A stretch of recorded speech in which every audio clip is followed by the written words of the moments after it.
They laughed at me. They said Burkina Faso was too small, too poor, too powerless to matter. But last week, when I signed a Cybersecurity Pact with North Korea, the laughter stopped. Across Washington, Paris, and Brussels, panic erupted. Because this was not just a deal, it was a declaration. A declaration that Africa would no longer be digitally colonized. And for the first time, the West realized their control was breaking. It began on an ordinary Tuesday morning. At exactly 6 a.m., our banks went dark. Every transaction vanished. Every account frozen.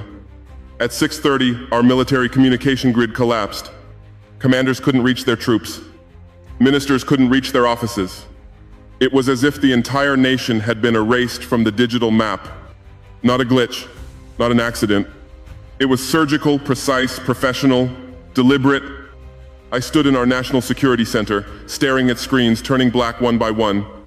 And I knew immediately this wasn't random. This was a message written in code and delivered through silence. Submit or be destroyed. For decades, we were told we were free, that we had independence, that our flags, our parliaments, our national anthems meant sovereignty. But in truth, real power had shifted. It lived not in our capitals, but in data centers thousands of miles away. In Virginia, in Brussels, in Paris. We had built our nations on someone else's servers. Our banking ran on their systems. Our military software was coded by their contractors. Even our elections were monitored through their networks. And that morning, as the screens went dark, I realized our independence had been an illusion.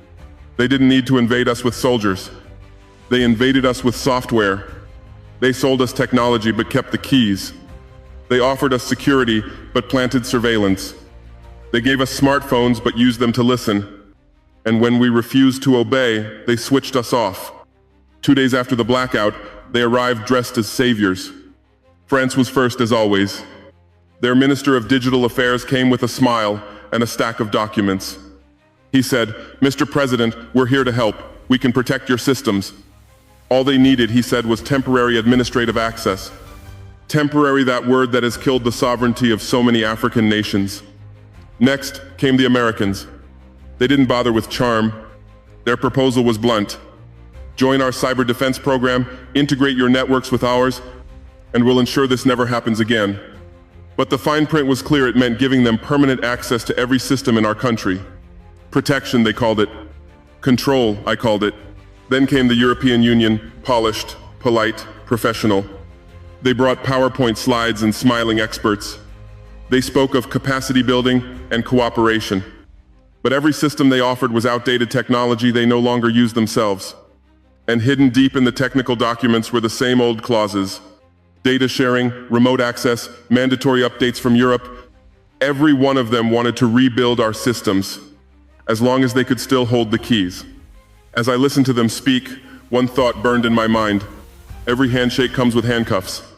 Every offer comes with a chain. Every friendship comes with surveillance. And then came the unexpected message. From Pyongyang. 3 men, no cameras, no press. Just a quiet proposal. They said, "We will help you build your own systems. No backdoors, no monitoring, no conditions." They didn't want our gold. They didn't ask for political allegiance. They offered only this, genuine technological independence. And they asked for one thing in return, that we remember who stood with us when the lights went out. My advisors thought I had lost my mind. They said, "President, you can't align with North Korea. You'll face sanctions, isolation, ruin." But I told them we were already isolated, already sanctioned by dependency, already ruined by our reliance on those who controlled us. At least this time, the risk was ours to choose. So I made the decision. We would not crawl back to those who broke our systems. We would build our own. The signing ceremony took place in Pyongyang not because they demanded it, but because I wanted the world to see it. I wanted Washington and Paris to watch an African leader walk into the heart of what they call their enemy and walk out as an equal. Not a beggar, not a puppet, not a subject. The agreement was simple. North Korean engineers would help train our people, our own technicians, our own defenders. We would build a digital infrastructure fully independent of the West. Our own encryption, our own servers, our own cybersecurity backbone, a network that no one could switch off but us. When the news broke, the Western reaction was instant. Panic disguised as outrage. Newspapers screamed, "Traore aligns with the enemy." Experts warned of a new axis of cyber evil. Sanctions were announced before the ink even dried. They said I was reckless, dangerous. But the louder they shouted, the clearer it became they were afraid. Because freedom terrifies those who profit from control. The free world was terrified that someone might actually become free. Then something unexpected happened. Other African nations began to call, quietly, privately, carefully. Mali, Zimbabwe, Eritrea. They wanted to know how we did it, how we fought back, how we built something independent. For the first time, Africa was whispering the same question. If they can do it, why can't we? And that's what truly scared the West. Not my pact with North Korea, but the idea that others might follow. Because once one nation breaks the illusion of dependence, the spell shatters. The empire survives on obedience, not strength. And obedience ends the moment people see another way. For decades, they called it modernization. They gave us their software, their satellites, their systems. But modernization that requires their permission isn't progress, it's control. They built the digital roads, but owned the maps. They created global networks, but kept the passwords. They gave us connection and called it generosity, when in truth, it was surveillance in disguise. When I looked through the contracts they offered, I realized they didn't just want access, they wanted ownership of our data, of our infrastructure, of our future. And I decided no more. Yes, they sanctioned us. Yes, they tried to isolate us. Yes, they unleashed their media to paint me as a dictator, a fool, a puppet. But what they didn't expect was how calm I felt. Because for the first time in my life, I was negotiating from a position of freedom. They could no longer threaten to cut what we had already chosen to rebuild. They could no longer manipulate us with fear once we had faced it. Let me tell you something the world doesn't want to admit.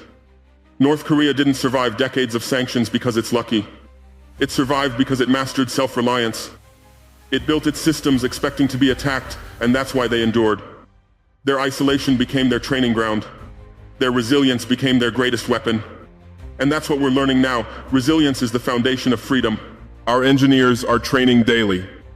Young men and women who once knew nothing about cybersecurity are now writing their own encryption codes, designing networks, and defending our digital borders. Every day, our systems become more independent.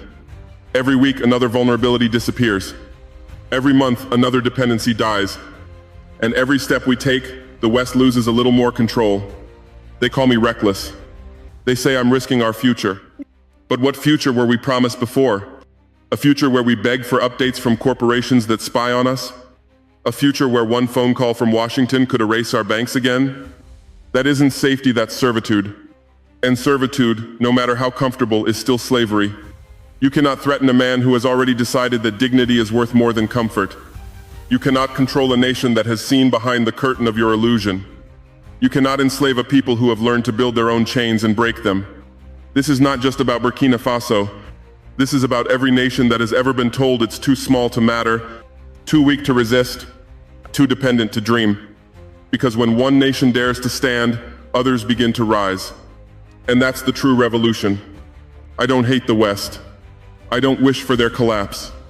I wish for equality, for a world where partnership means respect, not control. But they don't know how to function without dominance. They mistake freedom for rebellion. They confuse independence with hostility. And so they will fight it. They will sanction us. They will smear us. They will try to divide us. They will call it restoring stability. But behind every speech, every headline, every warning is the same trembling fear. The empire is losing its grip. I have no illusions. The road ahead will be hard. We will face pressure, attacks, sabotage, and betrayal. But we will endure. Because for the first time, we are not playing their game. We are building our own. Freedom is not given, it is built. And we are building it line by line, code by code, system by system. We are building it in classrooms and data centers in the minds of our young engineers. And when they finish what we've started, no empire on earth will ever again control Africa through cables and code. The old world is dying. The new one is already here, and it doesn't belong to them anymore.